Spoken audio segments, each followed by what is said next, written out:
নমস্কার, কেমন আছো সবাই? আশা করি সবাই ভালো আছো, সুস্থ আছো।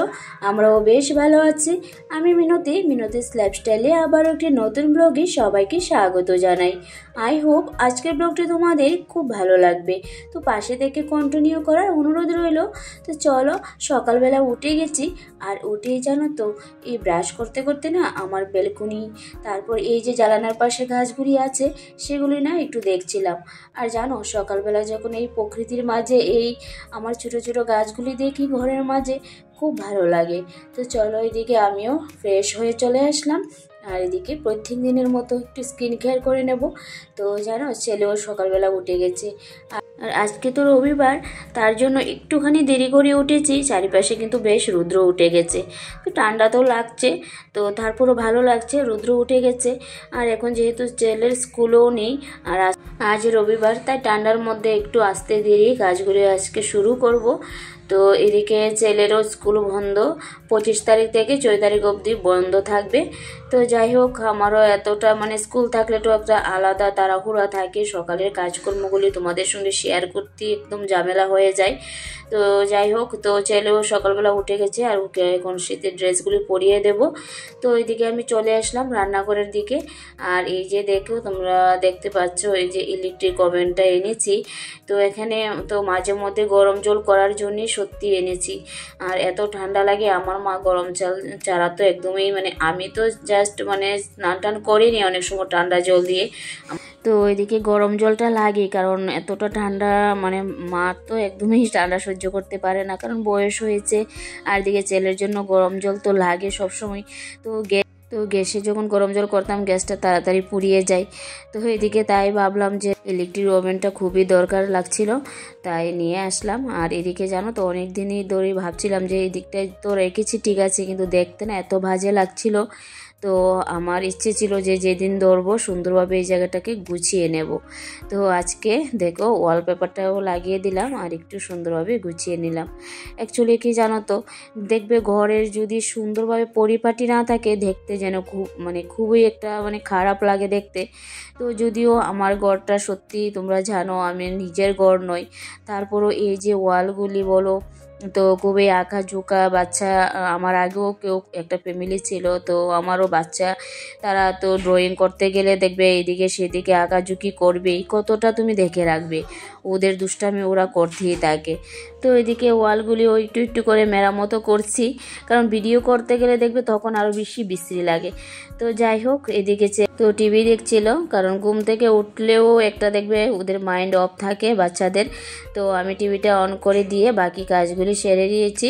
তো এদিকে ওর জন্য একটু টিফিনও বসিয়ে দিলাম, ম্যাগি, আর আমার জন্য একটু মধু দিয়ে, তো একটু আদা দিয়ে একটু গরম জল খাবো। তো এটা আমি মাঝে মধ্যে খাই। তো এটা বানিয়ে নিলাম একটু গরম জলে আদা আর মধু দিয়ে। তো খেতে ভালোই লাগে, একটু ঝাঁঝ লাগে। তো এদিকে ছেলের জন্য ম্যাগিটাও রেডি করে ওকে দিয়ে দিলাম, আর এদিকে বিস্কুটটা এনেছিলাম, তো বিস্কিটটাও ডিবিতে রেখে দিলাম। আর একটু লিকার চাও পরে, কিছুক্ষণ পরে কিন্তু আবার লিকার চাও খেয়ে নিলাম। তো আজকে রবিবার হলেও তো কাজগুলি তো সবই করতে হবে। তো ভাবলাম যে এখন আর তরকারি কিছু বানাবো না, তো যেহেতু খাওয়া দাওয়া করতে হবে, প্রায় 10:30টার মতো বেজে গিয়েছিল।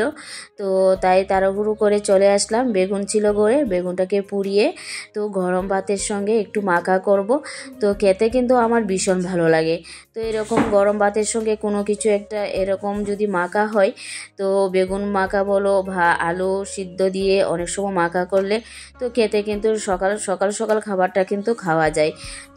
তো এদিকে দেখো একদম সিম্পলি, তো একটু লঙ্কা কুচি, একটু পেঁয়াজ কুচি, আর একটু সরিষা তেল দিয়ে তো বেগুন ভর্তা বানিয়ে নিলাম গরম ভাতের সঙ্গে। তো খাওয়া দাওয়া কমপ্লিট করে তারপর এদিকে এই গাছগুলিতে একটু জল দিয়ে দিচ্ছি জানালার পাশে।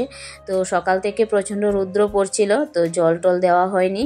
তো ভাবলাম যে গাছগুলিকে একটু জল দিয়ে দেব। আর এদিকে জানো তো, এখন কিন্তু টিকটিকিটা এত দেখা যায় না, কিন্তু তারপরও মাঝে মধ্যে দেখা যায় যে এদিকে তো টিকটিকি একটু ময়লা পাওয়া যায়, তো সেগুলি একটু পরিষ্কার করে দিলাম। আর এই টেবিলটার মধ্যেই তো সব কাজ করি, তো টেবিলটাকে গুছিয়ে নিলাম। তারপর মনে হলো যেহেতু বাইরে এত রুদ্র, তো বালিশগুলি আর ব্ল্যাঙ্কেটটা আজকে রুদ্রে দিয়ে দেব।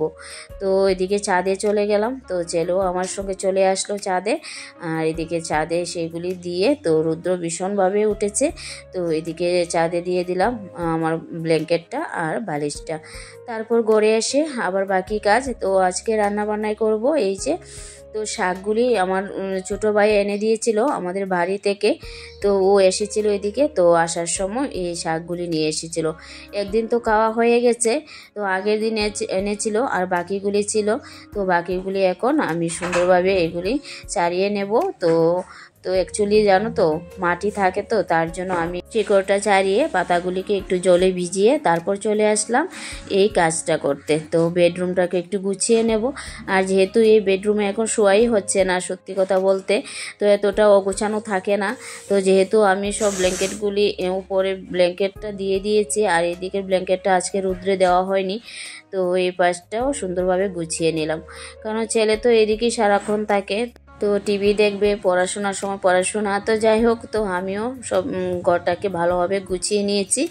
তারপর এই যে দেখো এগুলি বাইরে একটু জারটার দিয়ে তারপর ভালোভাবে জার দেবো, চারিপাশটা জার দিয়ে আবার ওই জায়গা মতো আবার ফ্লোরে দিয়ে দেব।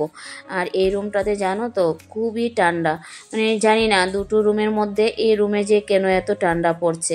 তো হয়তো কোনো কারণ তো অবশ্যই আছে। তো জানো রাত্রিবেলা মানে এইদিকে মানে বসাই যায় না, এত ঠান্ডা অনুভব হয়। তো গরমের দিনে সত্যি অনেকটা এদিকে ঠান্ডা থাকে, কিন্তু শীতের দিনের জন্য খুবই ঠান্ডা। তো যাই হোক, তো ছেলেও টিভি দেখে, এদিকে আমরাও টিভি দেখি, বসি, এদিকেই থাকি বেশিক্ষণ সময়। তো এই দিকটা ভালোভাবে গুছিয়ে নিয়েছি চারিপাশটা। তারপর এদিকে যে পাতাগুলি দেখো আমি একটুখানি ধুয়ে নিয়েছি, ধুয়ে তো কেটে তারপর পাতাটা শাক বানিয়ে নেব। আর আজকে মানে একটুখানি বেগুনও কুচি কুচি করে কেটে নিয়েছি, বেগুনও ভাজি করে আবার ওই শাকটার মধ্যে দিয়ে দেব। তো এইভাবে আমরা খাই। তো এই শাকটা ভালো লাগে খেতে। আর যেহেতু বাড়ির একদমই অর্গানিক, কোনো সার নেই, খেতে কিন্তু ভীষণ ভালো হয়েছিল। এদিকে ঘরে ছিল মাছ, তো 4 পিস মাছটাই রান্না করব এখন। তো ঘরে ফুলকপি আছে আর আলু আছে, সেগুলি তো ভাজি করে মাছটা রান্না করব। তো এখন অবধি যারা যারা আমার ব্লগটা দেখেছো তোমাদের কেমন লাগলো অবশ্যই জানিও। যদি ব্লগটা ভালো লাগে একটা লাইক করতে ভুলো না। আর যারা যারা নতুন বন্ধুরা আমার ব্লগটা দেখছো, যদি ভালো লাগে সাবস্ক্রাইব করে পাশে থেকো। তো চলো, সমস্ত কাজ আমার হয়ে গেছে। আজকে যদিও আমি অনেকটা দেরি করে কাজ শুরু করেছি, তারপরও আমার কিন্তু দুটোর মধ্যে শেষ হয়ে গেছে সব কাজেই। তো এখন এদিকে অনেকটা রুদ্র আসছিল বেলকনিতে, তো গাছের গোড়াতে আমি জলটা দিয়ে দিয়েছিলাম। তো চলো আজকের ভিডিওটা এ পর্যন্তই রাখবো। নেক্সট ভিডিও কিন্তু আবার খুব তাড়াতাড়ি নিয়ে আসবো। এ পর্যন্ত সবাই কিন্তু ভালো থেকো, সুস্থ থাকো আর এইভাবে পাশে থেকে সাপোর্ট করো। তো চলো, তো এ পর্যন্ত এসে আবারও একটা কথাই বলছি, তো প্লিজ তোমরা একটা লাইক করে দিও, শেয়ার করে দিও। তো চলো টাটা, বাই বাই।